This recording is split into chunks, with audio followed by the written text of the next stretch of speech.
अपने प्रिय 5 पांडवों का खून नहीं बहाना चाहते ना आप? कीजिए ये अन्याय, कीजिए ये पक्षपात, कर दीजिए हम सबका वध। मैं भीष्म प्रतिज्ञा करता हूं कि मैं पांडवों का वध करूंगा। जय श्री कृष्ण। द्वापर काल में हुए महाभारत के युद्ध में एक से बढ़कर एक रहस्य छिपे हैं, जिनकी वजह से कई ऐसे घटनाएं घटी जिसका युद्ध के परिणाम पर सीधा असर पड़ा। उन्हीं रहस्यों में से एक रहस्य ऐसा है जो अगर नहीं घटता तो कौरवों की विजय निश्चित होती। उस रहस्य को जानकर आप भी स्तब्ध रह जाएंगे, क्योंकि पांडवों का वध करना ही अपने जीवन का लक्ष्य मानने वाले दुर्योधन ने स्वयं ही 5 पांडवों को युद्ध के मैदान में जीवन दान दिया था। हम बताएंगे उस गूढ़ रहस्य को, तो बने रहिए हमारे साथ। आप देख रहे हैं ग्रंथ कथा रहस्य। महाभारत कथा के अनुसार इस रहस्य का अंकुर तब पड़ा जब पांडव अपने वनवास के समय वन में निवास कर रहे थे। पांडवों के निवास स्थान के पास एक सरोवर था, जहां सामने ही दुर्योधन ने भी अपने निवास के लिए शिविर लगाया था। एक दिन जब दुर्योधन सरोवर से स्नान करके निवृत्त हुआ तो वहां अचानक ही स्वर्ग से गंधर्व प्रकट हुए।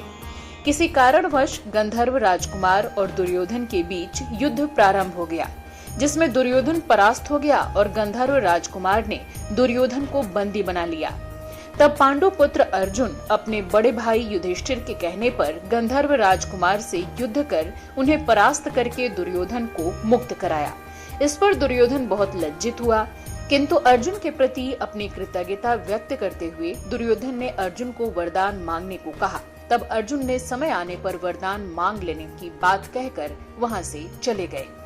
कुछ समय पश्चात जब महाभारत युद्ध आरंभ हुआ, जिसमें कौरवों के पास पांडवों की तुलना में सैन्य बल और सुविधाएं अधिक थीं, साथ ही साथ एक से बढ़कर एक महारथी भी थे, परंतु फिर भी युद्ध में पांडव विजय की ओर बढ़ रहे थे और कौरव सेना का नाश करते जा रहे थे।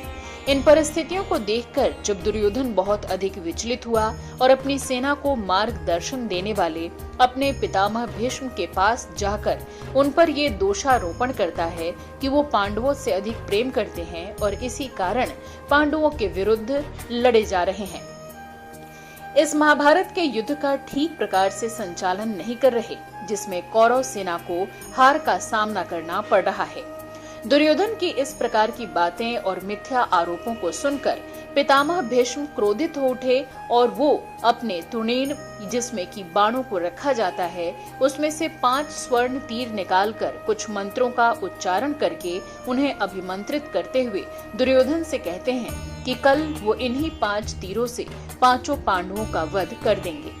इस बात से दुर्योधन कुछ आश्वस्त तो हुआ, परंतु पितामह भीष्म पर पूरी तरह से भरोसा नहीं कर पाया।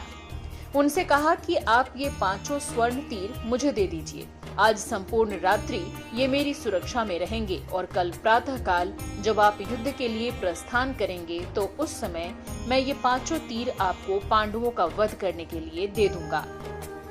ये घटना उस समय की है जिस रात्रि में पितामह भीष्म ने 5 स्वर्ण तीरों को कुछ मंत्रों का उच्चारण करके अभिमंत्रित किया था और दुर्योधन ने सुरक्षा के दृष्टिकोण से उन तीरों को अपने पास रख लिया था।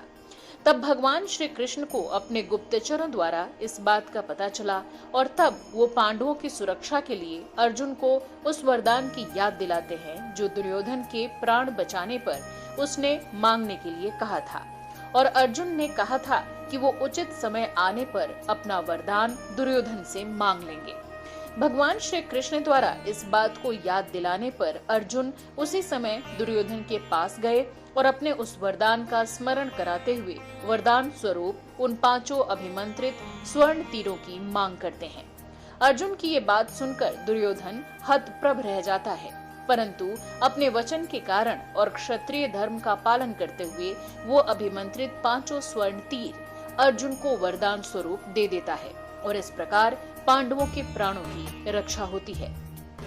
इस प्रकार दुर्योधन उन तीरों को अर्जुन को देने के पश्चात पितामह भीष्म के पास जाता है और फिर से तीरों को अभिमंत्रित करने का आग्रह करता है, परंतु पितामह भीष्म इसमें अपनी असमर्थता व्यक्त करते हुए कहते हैं कि तीरों को दोबारा अभिमंत्रित नहीं कर सकते और यही वो रहस्य था कि पांचों पांडवों को जीवन दान देते हुए दुर्योधन ने अपने वरदान को पूरा किया। आपको ये कथा कैसी लगी कमेंट बॉक्स में लिखकर अवश्य बताइए। जय श्री कृष्ण।